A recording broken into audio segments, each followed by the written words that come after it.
21ویں صدی اظہار خیال کی، آزادی تحریر و تقریر کی صدی ہے۔ اس میں پابندیاں بالکل زیب نہیں دیتی اور نہ چل سکتی ہیں تادیر، چاہے وہ عامروں کی طرف سے لگائی جائیں، حکومتوں کی یا عدالتوں کی طرف سے۔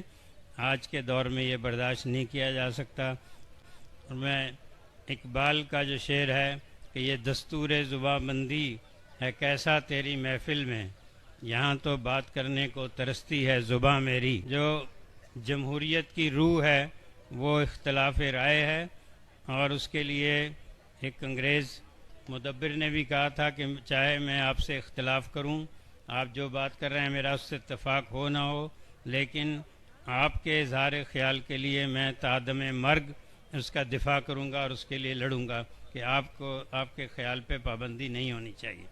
تو اسی یکجہتی کے اظہار کے لیے میں یہاں حاضر ہوا ہوں، ایک شاعر کی حیثیت سے، ایک صحافی اور ایک پاکستانی کی حیثیت سے۔